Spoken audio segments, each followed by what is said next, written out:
Class 12 जीव विज्ञान में आज हम लोग चर्चा करेंगे बायोजेनेसिस के सिद्धांत को।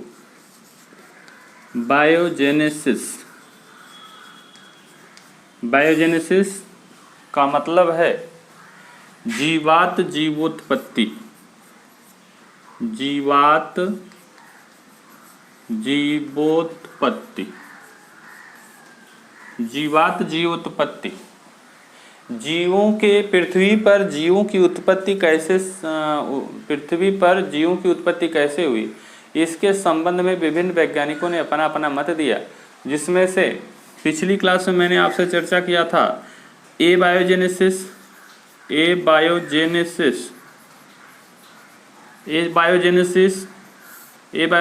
में आपको बताया गया था कि बिना जीव से जीव की उत्पत्ति।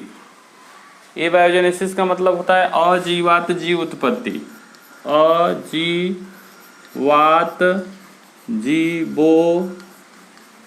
अजीवात जीव उत्पत्ति। अजीवात जीव उत्पत्ति का मतलब बिना जीव से जीव की उत्पत्ति, यानी इसके लिए जीव की आवश्यकता नहीं है।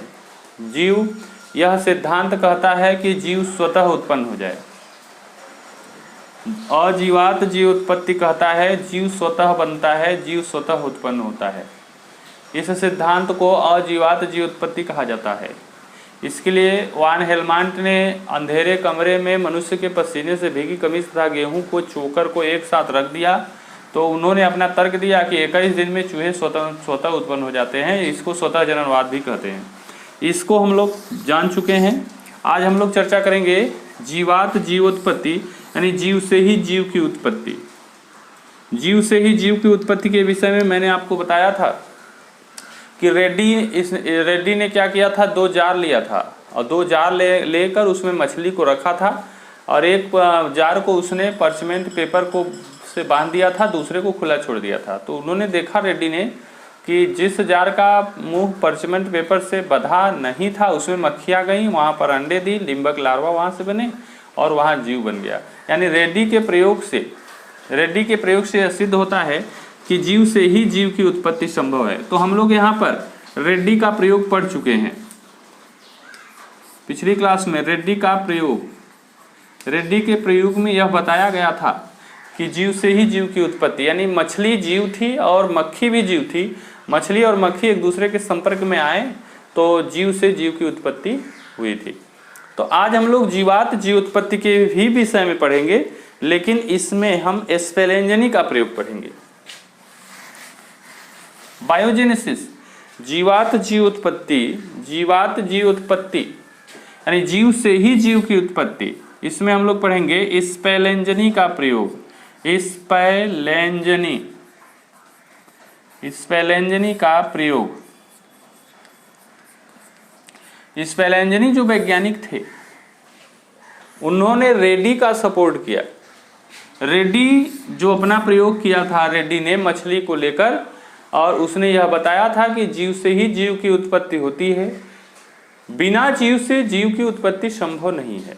तो रेड्डी ने अपना प्रयोग किया था। रेड्डी के प्रयोग के बाद स्पेलेंजनी ने अपना प्रयोग किया। स्पेलेंजनी ने भी प्रयोग रेड्डी के जैसा ही किया था, लेकिन फर्क इतना था, इन्होंने 2 कांच के जार लिए थे और कांच के जार में स्पेलेंजनी ने कांच के जार में उबले हुए मांस के टुकड़े को लिया। उबला हुआ मांस का टुकड़ा लिया और इसको उबाला इसलिए ताकि कोई भी जीवित जीव इसमें न बचे। और सेम इसी प्रकार का दूसरा इन्होंने एक और कांच का जार लिया, उसमें भी उबला हुआ मांस का टुकड़ा इन्होंने रखा और एक जार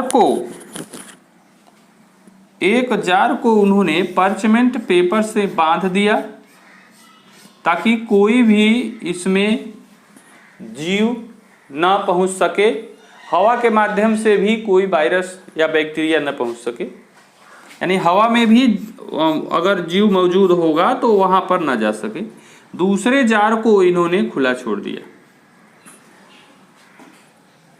रेड्डी के प्रयोग और स्पेलेंजनी के प्रयोग में यह अंतर था कि इन्होंने मछली का, रेड्डी ने अपने प्रयोग में मछली लिया था लेकिन उसको उबाला नहीं था। स्पेलेंजनी ने अपने प्रयोग में मांस का टुकड़ा लिया लेकिन इन्होंने मांस को उबाला, और जो भी उसमें जल था वो उबला हुआ जल था, यानी मांस का टुकड़ा जो था वो भी उबला हुआ था, और इसलिए इन्होंने उबाला था कि इसमें कोई जीवित जीव न बचे।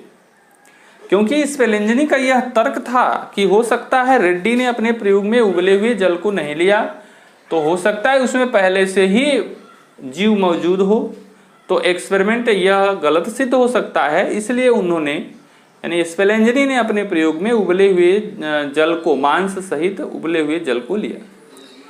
कुछ दिनों के बाद उन्होंने देखा, स्पेलेंजनी ने, कि जिस जार का मुंह खुला हुआ था, जिस जार का मुंह खुला हुआ था वहां पर मक्खियां मांस के संपर्क में गई। ये हो गया आपका पार्चमेंट पेपर, और ये हो गया उबला हुआ मांस का, उबला हुआ मांस का टुकड़ा, उबला हुआ मांस का टुकड़ा। तो स्पेलेंजनी ने अपने प्रयोग में देखा कुछ दिनों के बाद कि जिस जार का मुंह पार्चमेंट पेपर से नहीं बंधा था, अर्थात उसका मुंह खुला हुआ है, उसमें हवा का संपर्क हुआ मांस का, और वहां पर मक्खियां भी पहुंच गईं, और कुछ दिनों के बाद देखा उन्होंने कि वहां पर जीव उत्पन्न हो गया है। तो स्पेलेंजनी के प्रयोग से, या स्पेलेंजनी के प्रयोग से भी यह सिद्ध होता है कि मांस का टुकड़ा किसी भी जीवधारी का है, मक्खियां भी जीव हैं। तो एक मक्खी और दूसरा जीव, जब जीव के संपर्क में आया है तभी जीव की उत्पत्ति हुई है। तो स्पेलेंजनी का प्रयोग भी रेड्डी के प्रयोग को सपोर्ट करता है, रेड्डी के प्रयोग का समर्थन करता है। स्पेलेंजनी का प्रयोग रेड्डी के प्रयोग का समर्थन करता है। और स्पेलेंजनी ने कहा कि नहीं, बात रेड्डी साहब सही कर रहे हैं आप, जीव से ही जीव की उत्पत्ति संभव है, बिना जीव से जीव की उत्पत्ति संभव नहीं है। यानी रेड्डी के प्रयोग का समर्थन स्पेलेंजनी साहब ने किया, और रेड्डी ने पहले ही यह सिद्ध कर दिया था कि एबायोजेनेसिस का कंसेप्ट सही है। एबायोजेनेसिस इसका मतलब है जीवात जीव उत्पत्ति, जीव से ही जीव की उत्पत्ति संभव है, बिना जीव से जीव की उत्पत्ति संभव नहीं है। रेड्डी ने अपने प्रयोग में इसी चीज को सिद्ध किया था। स्पेलेंजनी का थोड़ा तर्क ये था कि हो सकता है कि रेड्डी साहब ने अब मांस के जो जिस जल में मछली को रखा था उसको उबाला नहीं, हो सकता है कि उसमें जीव पहले से मौजूद हो। तो स्पेलेंजनी ने अपने प्रयोग में जो भी जल लिया उसको मांस सहित उबाल दिया ताकि इसमें कोई जीवित जीव न बचे। यानी स्पेलेंजनी का प्रयोग रेड्डी के प्रयोग का समर्थन करता है, और इनके प्रयोग से भी यह सिद्ध होता है कि एबायोजेनेसिस का सिद्धांत बिल्कुल सही है, यानी जीव से ही जीव की उत्पत्ति संभव है, बिना जीव से जीव की उत्पत्ति संभव नहीं है। इसके बाद रेड्डी ने जो अपना एक्सपेरिमेंट दिया, रेड्डी के बाद स्पेलेंजनी आए, और स्पेलेंजनी के बाद लुई पास्चर आए। लुई पास्चर ने भी एबायोजेनेसिस का कंसेप्ट को सही सिद्ध किया, और देख लेते हैं कि लुई पास्चर का क्या सिद्धांत है। रेड्डी का प्रयोग, स्पेलेंजनी का प्रयोग और लुई पास्चर का प्रयोग तीनों एबायोजेनेसिस का समर्थन करता है, यानी जीव से ही जीव की उत्पत्ति संभव है, बिना जीव से जीव की उत्पत्ति संभव नहीं है। तो देख लेते हैं लुई पास्चर का प्रयोग। लुई पास्चर का प्रयोग भी लुई पास्चर का प्रयोग भी एबायोजेनेसिस का सपोर्ट करता है, समर्थन करता है। लुई पास्चर ने क्या किया, एक लंबी गर्दन वाला फ्लास्क लिया। लुई पास्चर ने अपने प्रयोग में एक लंबी गर्दन वाला फ्लास्क लिया और इस फ्लास्क में ईस्ट और शर्करा के घोल को रखा। ईस्ट प्लस शर्करा, शुगर, शर्करा के घोल को रखा और इसको इन्होंने उबाला और इस लंबी गर्दन वाले फ्लास्क की गर्दन को गर्म करके खींचे हुए यश के आकार का या हंस की ग्रीवा के आकार का उन्होंने कर दिया। हंस की ग्रीवा के आकार का उन्होंने किया और इस फ्लास्क की गर्दन को उन्होंने हंस के ग्रीवा का आकार का इसलिए किया क्योंकि हंस के ग्रीवा के आकार का करके उस पर काटन लगा दिया, क्योंकि वायुमंडल में जो भी गैस है, वायुमंडल में जो भी गैस है उसका हवा के माध्यम से इस ईस्ट और शर्करा के घोल का कोई संपर्क ना हो, कोई संपर्क ना हो। इसको इन्होंने गर्म किया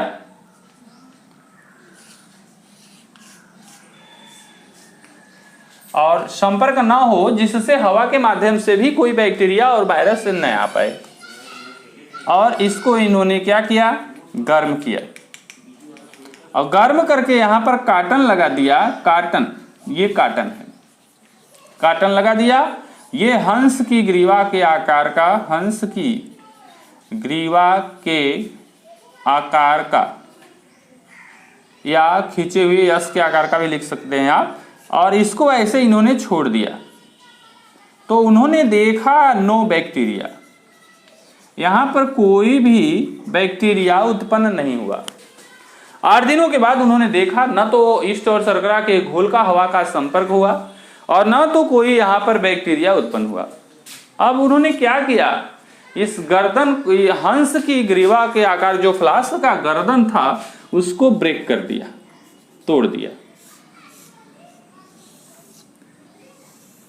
हंस के ग्रीवा के आकार का जो इसका या खींचे हुए यश के आकार का जो फ्लास्क का गर्दन था इसको तोड़ दिया, ब्रेक कर दिया। फ्लास्क टूटा हुआ फ्लास्क, तो उन्होंने देखा यहां पर बैक्टीरिया उत्पन्न हो गया। तो एक चीज यहां पर यह क्लियर हुआ कि जब हंस की ग्रीवा के आकार के फ्लास्क, जो उसने फ्लास्क की गर्दन को हंस की ग्रीवा के आकार का मोड़ा था, उस पर काटन लगा दिया था, तो न तो इसका हवा का, ईस्ट और शर्करा के घोल का न तो हवा से संपर्क हुआ, न तो हवा में मौजूद बैक्टीरिया या वायरस उसके संपर्क में आए, और न तो वहां पर कोई जीव उत्पन्न हुआ। ठीक, लेकिन जब 8-10 दिन के बाद उन्होंने इस गर्दन को, हंस की फ्लास्क की गर्दन को तोड़ दिया तो उन्होंने देखा वहां बैक्टीरिया उत्पन्न हो गया है। तो लुई पास्चर ने यह तर्क दिया कि जीव से ही जीव की उत्पत्ति संभव है। क्योंकि जब तक हंस की फ्लास्क की गर्दन को नहीं तोड़ा गया था कोई बैक्टीरिया नहीं उत्पन्न हुआ, लेकिन जब हंस की ग्रीवा के आकार का फ्लास्क की गर्दन को तोड़ दिया गया तो हवा के माध्यम से हवा में मौजूद जो बैक्टीरिया वायरस थे वो ईस्ट और शर्करा के घोल के संपर्क में आए और यहाँ पर एक जीव बन गया, यानी बैक्टीरिया बन गए। तो यानी लुई पास्चर का प्रयोग यह सिद्ध करता है कि जीव से ही जीव की उत्पत्ति संभव है, बिना जीव से जीव की उत्पत्ति संभव नहीं है। तो लुई पास्चर ने सबसे पहले अपने प्रयोग में एक लंबी गर्दन वाला फ्लास्क लिया और इसमें ईस्ट और शर्करा के घोल को रखा, और घोल को रखने के बाद इसको गर्म किया और फ्लास्क को गर्म किया और उसके फ्लास्क की लंबी जो गर्दन थी उसको भी गर्म करके उसने खींचे हुए यश के आकार या हंस के ग्रीवा के आकार का उसको गर्दन को कर दिया और उस पर काटन लगा दिया। काटन और हंस की ग्रीवा के आकार का इसलिए उन्होंने यह स्ट्रक्चर तैयार किया कि हवा का संपर्क ईस्ट और शर्करा के घोल में हवा का संपर्क न हो, जिससे हवा यानी वायु में मौजूद बैक्टीरिया वायरस कोई ईस्ट और शर्करा के घोल के संपर्क में न आए और ताकि कोई जीव न उत्पन्न हो। अब उन्होंने क्या किया, देखा 8-10 दिन तक ऐसे ही इसको छोड़ दिया, तो उन्होंने देखा यहाँ कोई भी जीव उत्पन्न नहीं हुआ है। अब उसके बाद 8-10 दिन के बाद इन्होंने क्या किया, इस फ्लास्क की गर्दन को तोड़ दिया। तोड़ने के बाद कुछ दिनों के बाद फिर उन्होंने इसका निरीक्षण किया तो देखा कि इस ईस्ट और शर्करा के घोल में जीव उत्पन्न हो गए हैं। तो यानी इनका यह तर्क था कि वायु में मौजूद बैक्टीरिया वायरस ईस्ट और शर्करा के घोल के संपर्क में आए और यहाँ पर जीव बन गया। यानी इनका भी प्रयोग, लुई पास्चर का प्रयोग भी यह सिद्ध करता है कि जीव से ही जीव की उत्पत्ति संभव है, बिना जीव से जीव की उत्पत्ति संभव नहीं है। यानी रेड्डी जो थे, स्ट्रेलेंजनी थे और लुई पास्चर, तीनों वैज्ञानिकों ने यह सिद्ध किया कि जीव से ही जीव की उत्पत्ति संभव है, बिना जीव से जीव की उत्पत्ति संभव नहीं है।